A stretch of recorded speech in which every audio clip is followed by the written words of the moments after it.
Today we're driving to Leavenworth, Washington, which is nestled on the east side of the Cascade Mountains at an elevation of almost 1,200 feet above sea level. There's no snow up there today, unfortunately. We should get a little bit of rain tonight, which will make it a fun trip. Leavenworth has an interesting history. Originally, I thought that the town had probably been settled by German immigrants, but it turns out that's not the case. It definitely has an old-world, small-town Germanic village feel, specifically Bavarian, which is the largest German state land-wise and the second largest state population-wise. The state of Bavaria has a character distinct from the rest of Germany, and in fact most of the classic stereotypical cultural elements we Americans associate with Germany, things like Oktoberfest, Lederhosen, Christmas market, are distinctly Bavarian rather than anything else. Actually, Leavenworth was a lumber town in its early days, that is, in the early 1900s when it was originally incorporated. The town fell in hard economic times starting in 1925 with the relocation of the major train depot from Leavenworth to nearby Wenatchee. From there, population decreased as the lumber mills closed, and by the early 1950s, the town found that it was in desperate need of a new industry to revitalize its economy. That new industry, as you may have guessed, would be tourism.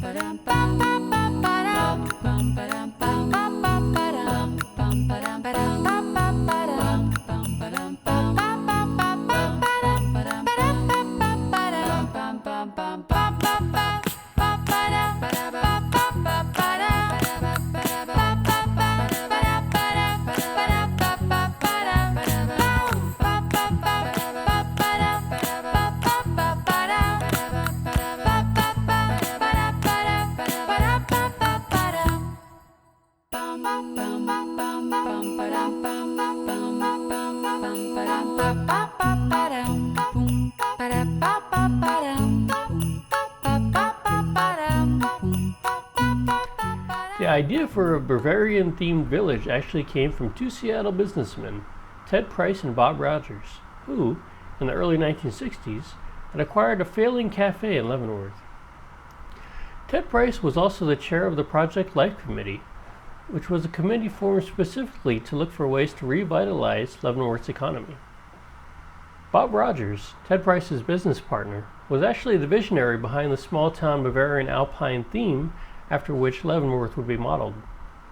Rogers had been stationed in Bavaria while serving in the army during World War II and had fallen in love with the culture, the art, the architecture, the food, the dress of the Bavarian people.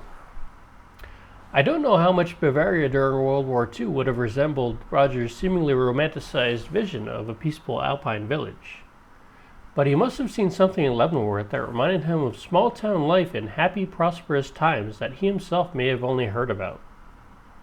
If I were to guess, I'd put my money on Leavenworth's exceedingly rare climate of hot, dry summers and cold, snowy winters.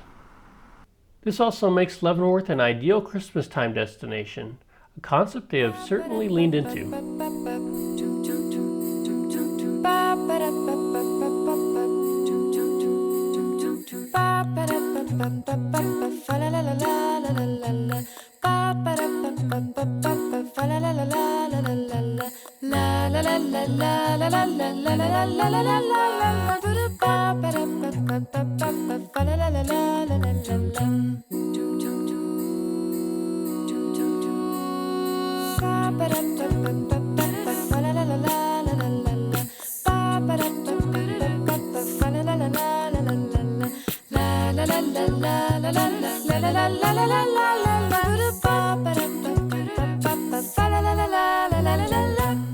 Now, Leavenworth has a rare climate.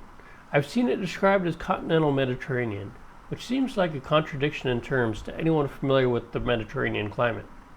In a Mediterranean climate, you have a large body of water, for example the Mediterranean Sea, that moderates temperature fluctuations. This means there's a less pronounced difference between daytime and nighttime temperatures, and also a less pronounced difference between temperatures across seasons. Western Washington, for instance, has a Mediterranean climate. Leavenworth has hot, dry summers, with wide variations between daytime and nighttime temperatures. Now, this is typical of continental climates, a term referring to areas that are further inland. However, due to the influence of the Mediterranean climate of the West Coast and the low-pressure systems that pass west to east over the Cascades, Leavenworth gets a fair amount of precipitation in the fall and winter months.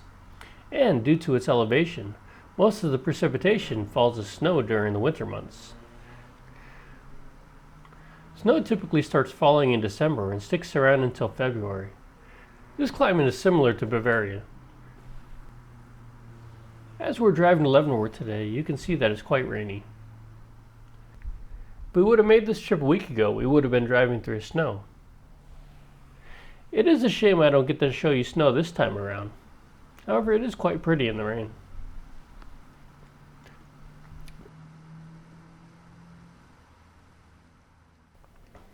As a philosophical exercise, I invite you to ponder this question.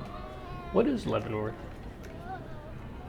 Is it a replica of a Bavarian village, meant to give you the magical feeling of being transported across space and time?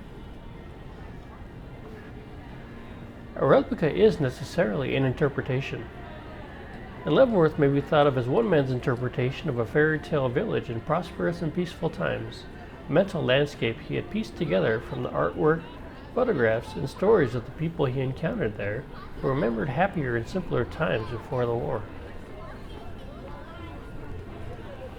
Yet this was also a town designed by a committee and outside consultants, and in that way it can be thought of as an imperfect interpretation of one man's dream.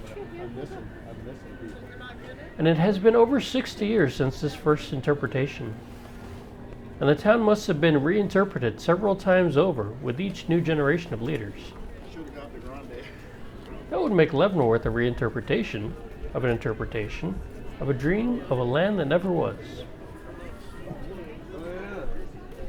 Yet the people of this town have been doing this for over 6 decades.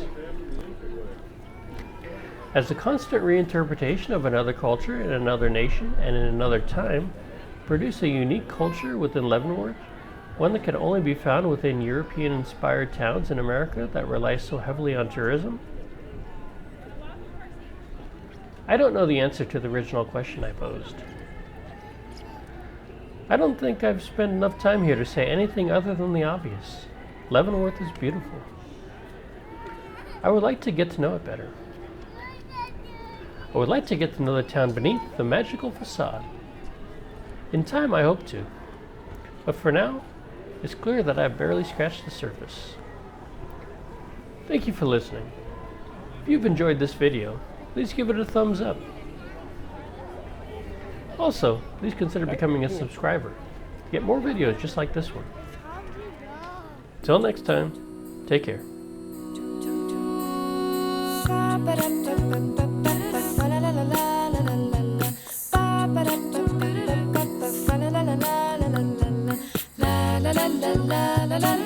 la la la la la.